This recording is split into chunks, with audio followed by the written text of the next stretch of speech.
Good morning friends. बाल मंदिर के इस यूट्यूब चैनल में आपका स्वागत है। तो फ्रेंड्स, हम लोग बात कर रहे थे वेक्टर की। उसका लेक्चर नंबर 3, जहाँ पे हम पढ़ने वाले हैं सदिश के योग का बहुभुज नियम। टॉपिक है अपना सदिश के योग का बहुभुज नियम। इसको बोलते हैं पॉलीगन लॉ। क्या बोलते हैं इसको?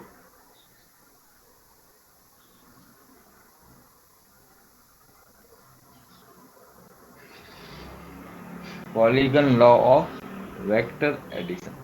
ये हम लोगों को आज क्या करना है, डिटेल में क्या करना है, डिस्कस करना है। कौन सा लॉ?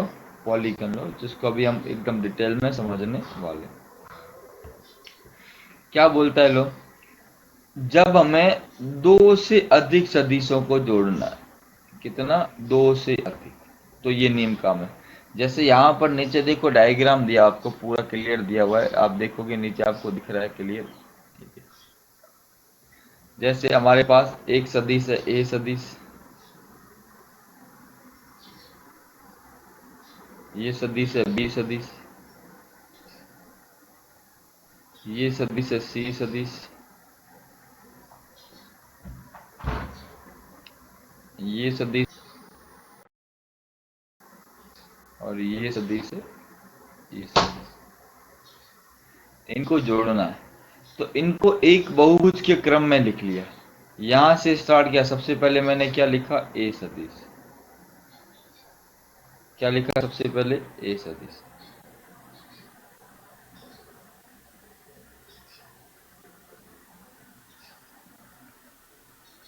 फिर क्या लिखा? उसी क्रम में उसके आगे बी सदिश। फिर उसी क्रम में उसके आगे सी सदिश। फिर उसी क्रम में उसके आगे डी सदिश, और फिर ई सदिश, और फिर लास्ट में आ गया इसका।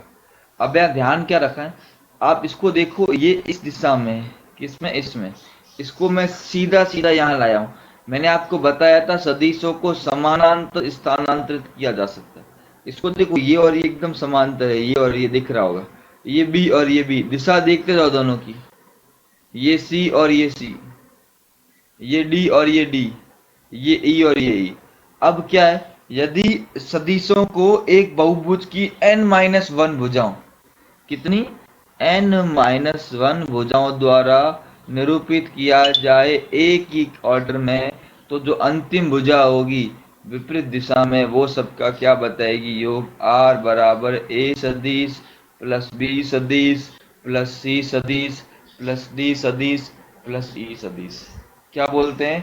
यदि त्रिभुज की n भुजाओं को n सदिश के रूप में क्या किया जाए? निरूपित किया जाए। यदि दो से अधिक सदिशों को क्रमागत रूप से एक बहुभुज की भुजाओं के द्वारा निरूपित किया जाए, ये परिभाषा। यदि दो या दो से अधिक सदिशों को क्रमागत रूप से एक बहुभुज की भुजाओं के द्वारा निरूपित किया जाए, तो बहुभुज को बंद करने वाली अंतिम भुजा परिणाम व दिशा में उनके परिणामी को विपरीत दिशा में प्रदर्शित करेगी। उसको कौन सी दिशा में लिया मैंने? विपरीत दिशा में। कौन सी दिशा में? विपरीत दिशा। तो ये कौन सा नियम है? ये बहुभुज नियम है, ध्यान रखना। ये आपको पता होना चाहिए, एग्जाम में बहुत बार पूछते हैं बहुभुज नियम। तो इसको इस तरह से हम लोग क्या करेंगे, इसको ध्यान रखेंगे।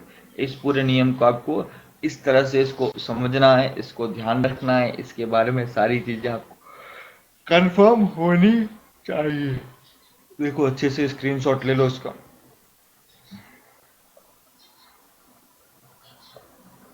बढ़िया तरीके से एक मस्त वाला स्क्रीनशॉट ले लो इसका।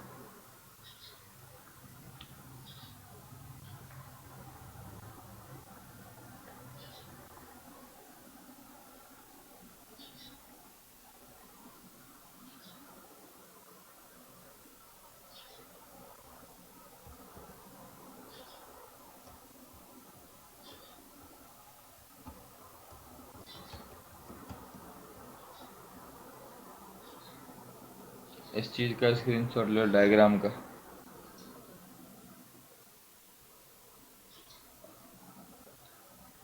डायग्राम का स्क्रीन। अब हम बात करते हैं नियम के सत्यापन की, प्रूफ की। नियम के प्रूफ। देखो सबसे पहले जैसे इसको मैंने दे दिया M, ये दे दिया N, ये दे दिया O, ये दे दिया P, ये दे दिया Q और ये दे दिया R।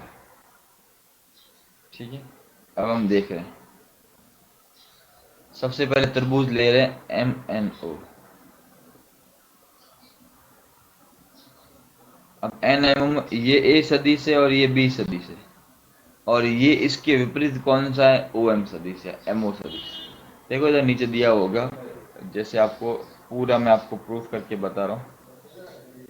तरबूज कौन सा लिया, MNO, आपको दिख रहा होगा यहाँ पर MNO तरबूज देख लो, ये MNO ये वाला तरबूज।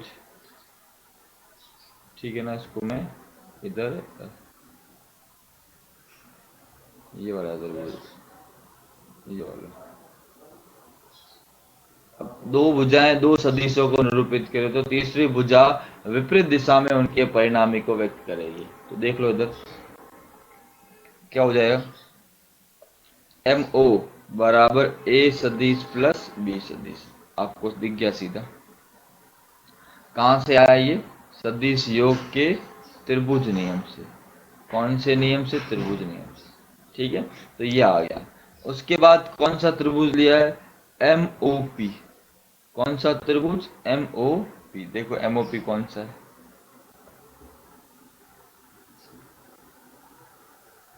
ये त्रिभुज है ना, ये MOP है। ठीक है, ये त्रिभुज कौन सा है, MOP। यहाँ पर ये सदिश इस दिशा में, ये C इस दिशा में और ये विपरीत दिशा में। ठीक है, तो MP बराबर क्या होगा, MO प्लस OP। MP बराबर क्या होगा, MO प्लस OP।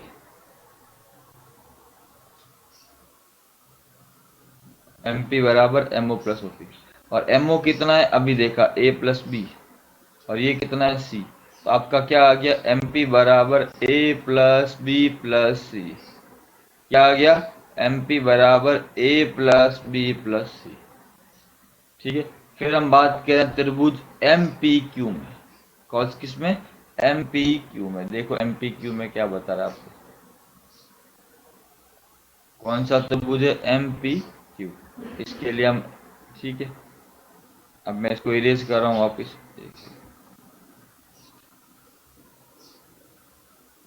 अब त्रिभुज कौन सा है, MPQ। कौन सा वाला, ये MPQ।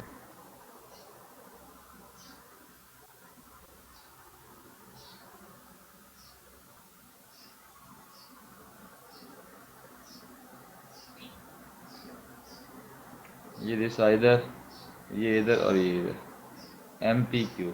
क्या हो जाएगा, MQ बराबर MP प्लस PQ। MQ बराबर क्या होगा, MP प्लस Q। MQ बराबर MP प्लस Q। MP कितना है, A plus B plus C, और वो कितना है, D। तो क्या आ गया, A plus B plus C plus क्या आ गया, D। ठीक है, फिर त्रिभुज क्या आ गया, MQR। कौन सा त्रिभुज आ गया, MQR।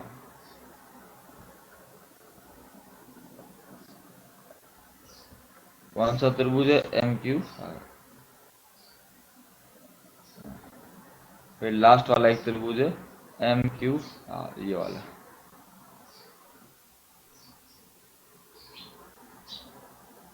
ये वाला त्रिभुज है, इसको इरेज करता, ज्यादा गाढ़ा हो गया। तो ये त्रिभुज है MQR। इस त्रिभुज में आपको मिल जाएगा, क्या मिलेगा, MQ प्लस QR बराबर MR। MR इस दिशा में, MQ प्लस QR, MR बराबर MQ प्लस QR। तो क्या हो गया, MR बराबर MP plus QR, MQ plus QR। R बराबर A plus B plus C plus D plus D। तो इस तरह से हम इसको क्या करते हैं, प्रूफ करते हैं, सत्यापित करते हैं। इस पूरी चीज का आपको क्या करना है, स्क्रीनशॉट लेना है। क्या करना है, स्क्रीनशॉट। सबसे पहले इसका स्क्रीनशॉट ले लें।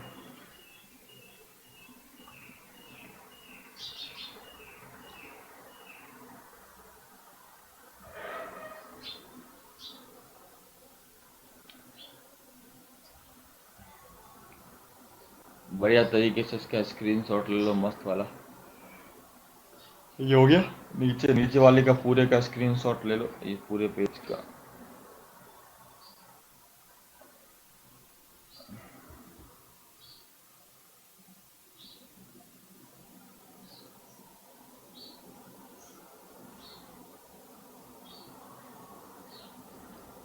तो इस तरह से हम लोगों ने क्या किया, बहुभुज नियम का क्या किया, सत्यापन किया। क्या किया? सत्यापन किया। ये अपना बहुभुज नियम है। अब हम बात करते हैं समांतर चतुर्भुज नियम का गणितीय रूप। समांतर चतुर्भुज नियम का गणितीय रूप ध्यान रखना। तो हमें ध्यान रखना है, देखो यहाँ पर कुछ बात बता देता हूँ, मैं आपको कुछ चीज बता देता हूँ यहाँ पर जो मेरे को आपको समझानी है। जैसे हमारे पास देखो, इधर देखो, मैं कुछ बातें आपको बताने वाला हूँ इसमें। देखो, जैसे हमारे पास एक सदिश है ए सदिश, ये इस दिशा में, और एक सदिश है बी सदिश। अब ठीक है, अब इसको चाहे त्रिभुज नियम में लाओ चाहे समांतर चतुर्भुज नियम में लाओ, एक ही बात है। देखो दोनों में एक ही कंसेप्ट रहेगा। अब मैं देखो ए को शिफ्ट करके मैं लाया इधर, और बी को ले गया इसके आगे इधर।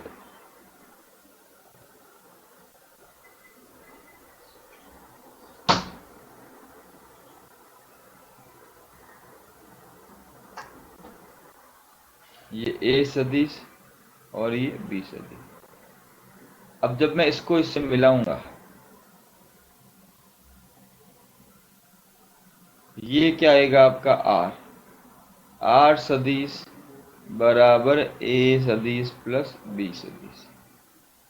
पर अगर मैं इसको समांतर चतुर्भुज नियम में लाऊं, किसमें समांतर, देखो इधर, ये ए सदिश, ये कौन सा सदिश,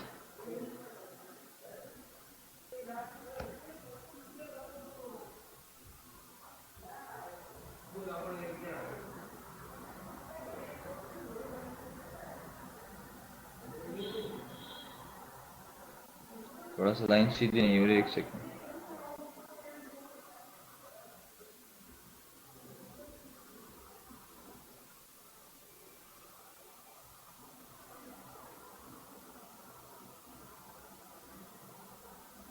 ये ए सदिश और दूसरा बी सदिश इधर,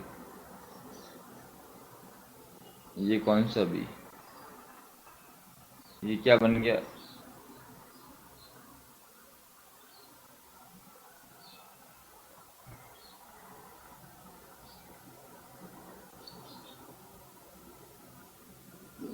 ये क्या आ गया इसका। अब देखो इस आर और इस आर, यहाँ पर आर सदिश बराबर क्या हो गया, ए सदिश प्लस बी सदिश।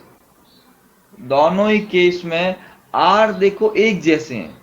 तो ध्यान रखना, चाहे हम लोग त्रिभुज नियम की बात करें चाहे हम समांतर चतुर्भुज नियम की बात करें, एक ही बात है, कोई फर्क नहीं है। बस एक ही चीज को बताने के अलग अलग दो तरीके, एक ही चीज को बताने के दो अलग अलग तरीके हैं, ध्यान रखना।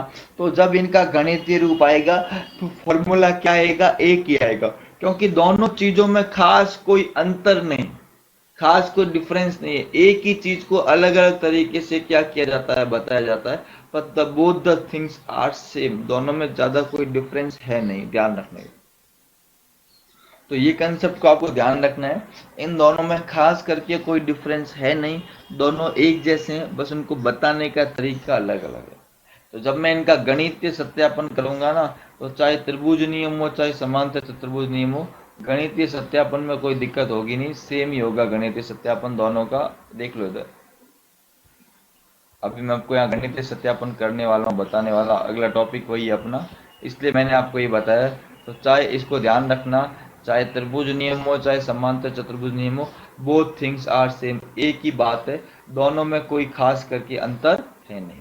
ठीक है, तो इसको मैं कल करूंगा डिटेल के अंदर, कल मैं गणितीय नियम की शुरुआत करूंगा, अच्छे से सारी बातें आपको बता दूंगा। ठीक है, कल की क्लास में हम लोग गणितीय नियम को अच्छे से डिटेल में क्या करने वाले, डिस्कस करने वाले। वेक्टर तो हमारा ऑलमोस्ट क्या हो गया, कंप्लीट हो गया, मतलब इस स्टार्ट हुआ है, अब जल्दी हो जाएगा पूरा। हम डेली क्लास ले रहे हैं, तो आप बेफिक्र रहिए, ठीक है, अच्छे से आप करते रहिए, ठीक है। तो मिलते हैं अगली क्लास में, तब तक के लिए थैंक यू बच्चों।